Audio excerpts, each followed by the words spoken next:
to the oil and look in the financial center. To three of us, two broken windows. Oh, God!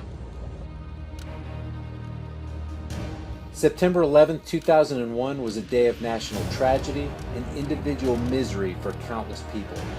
Multiple criminal acts took place that day, which resulted in a massive increase in defense spending, a costly global war on terrorism, the creation of new federal agencies like the Department of Homeland Security and TSA, and the quick passage of the Patriot Act, which gave law enforcement agencies sweeping search and surveillance powers over U.S. citizens without a warrant.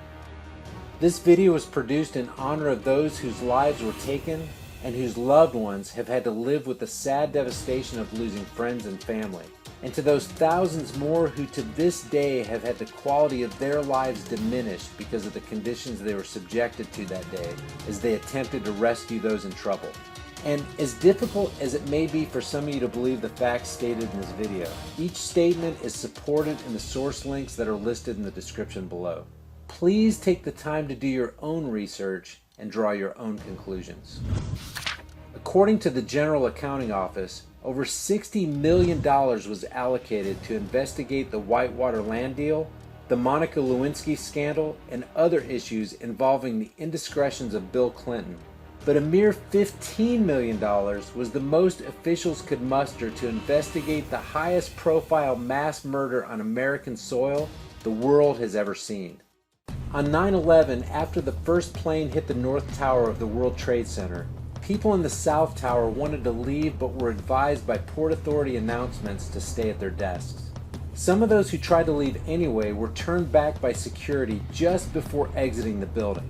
1,120 people died in that tower. While looking for survivors at Ground Zero, rescue workers and their dogs tirelessly searched through the wreckage for weeks. Every now and then, firefighters would hide in the rubble so the dogs could find, quote, survivors. Constantly finding dead bodies was noticeably leading to high stress in the dogs, and it appeared that they thought they were failing in their mission. Jamaican-American-born artist and sculptor Michael Richards cast his body and depicted it as being pierced by airplanes as a tribute to the Tuskegee Airmen. The planes, he said, represent arrows that were shot at Saint Sebastian, an early Christian martyr. Ironically, Richard died in his studio, which was on the 92nd floor of Tower 1 on September 11th. The Project for the New American Century, or PNAC, formed in 1997, was a neoconservative think tank based in Washington, D.C. that focused on United States foreign policy. PNAC's stated goal was to, quote, promote American global leadership. Of the 25 people who signed PNAC's founding statement of principles, 10 went on to serve in George W. Bush's administration.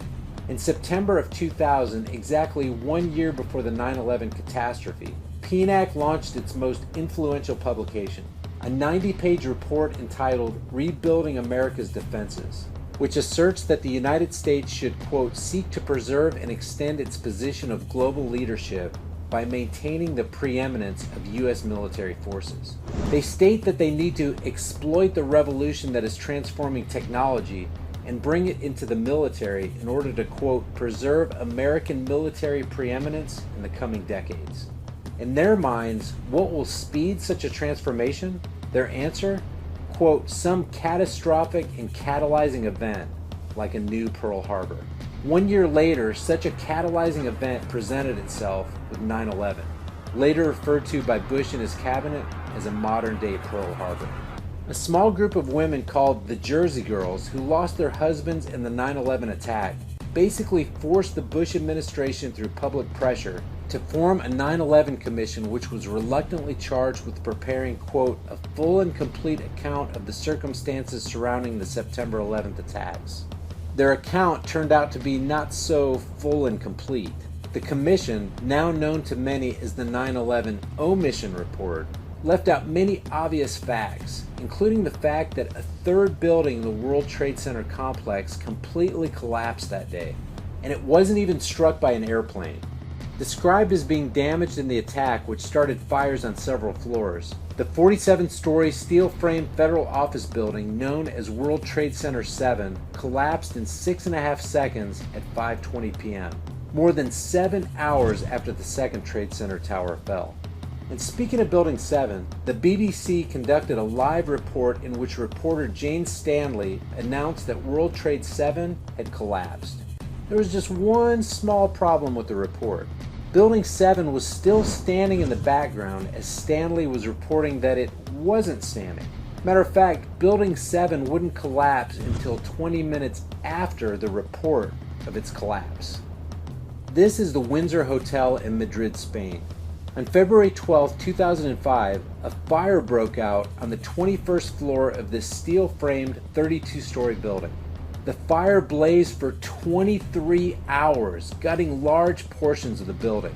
And while some of the floors crumbled away in the flames, the steel structure's skeleton remained standing.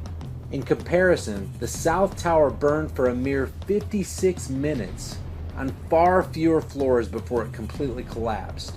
And the North Tower burned on relatively few floors for only 102 minutes before it experienced complete structural failure. Building 7, which wasn't even hit by a plane, only burned for 6 or 7 hours. So to recap, the Windsor Hotel burns for 23 hours on many floors and remains standing. World Trades 1 and 2 burn for less than 2 hours and yet experience global symmetric freefall collapse. World Trade 7, by the way, was the largest CIA headquarters outside of Langley, Virginia, and housed offices involved in several large-scale federal investigations into massive stock market and accounting fraud. Building 7 was the first to be cleaned up and the evidence destroyed at Ground Zero. On July 24, 2001, just 49 days before the 9/11 attack, a guy named Larry Silverstein from Silverstein Properties put up $14 million of his own money to secure a $3.1 billion bid and acquired a 99-year lease on the World Trade Center from the Port Authority of New York. Despite not being the owner of the buildings, Larry was the sole beneficiary of the insurance indemnity payments of more than $7 billion for acts of terrorism. After a long legal battle with the insurance companies who covered the policy on the Trade Center complex, the court awarded Silverstein $4.55 billion. The Freedom Tower, also known as One World Trade Center, currently the third tallest man-made structure in the world, is the main building in the new World Trade Center complex. Standing 1,776 feet tall, the skyscraper cost $3.9 billion to construct. Silverstein's insurance settlement contributed $1 billion to the project. The state of New York provided an additional $250 million, and the Port Authority agreed to give $1 billion, which would be obtained through the sale of bonds. The rest, as was suggested, could be collected through increasing New York City tolls. At 9:03 a.m. on September 11, 2001, it's alleged that Flight 175 crashed into the South Tower of the World Trade Center. At 9:06, Chief of Staff Andrew Card informs the president, quote, "A second plane hit the other tower and America is under attack," end quote. At that same time, in other parts of the country, Vice President Dick Cheney, Condoleezza Rice, and several congressional leaders were rushed to secure locations. But not the president.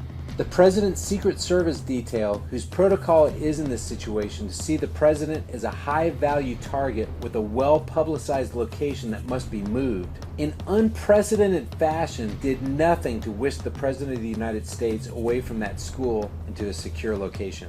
The official report records that Bush remained at that school for another 20 minutes after learning about the attack on America. Number 1 is coming up. And if you enjoyed this content, click that red subscribe button for more interesting videos. Speaking at a town hall meeting in Orlando, Florida, President Bush was asked by a child how he felt when he heard about the terrorist attack. Bush's response was extremely interesting. Recounting the events of that day from his perspective, he said that he saw the first plane hit the tower on a television that was, quote, obviously on, as he sat outside a classroom at Booker Elementary School in Sarasota, Florida. The problem is that no one could have seen the footage of the first plane hitting the tower since there was no known live coverage of the first plane. There was no live coverage of the event because nobody expected an attack.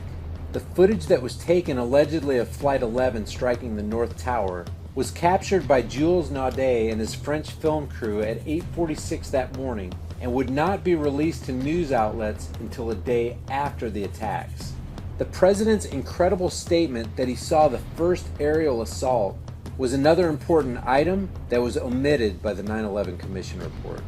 If you enjoyed this video and you think others could benefit by viewing it, click that like button and share it on Facebook, Twitter, and Instagram. If you want to see more videos like this, as well as a mix of other content, give that subscribe button a click. For more information and additional content, let's connect on Facebook at facebook.com/highimpactflix and reach out to me on Twitter at highimpactflix.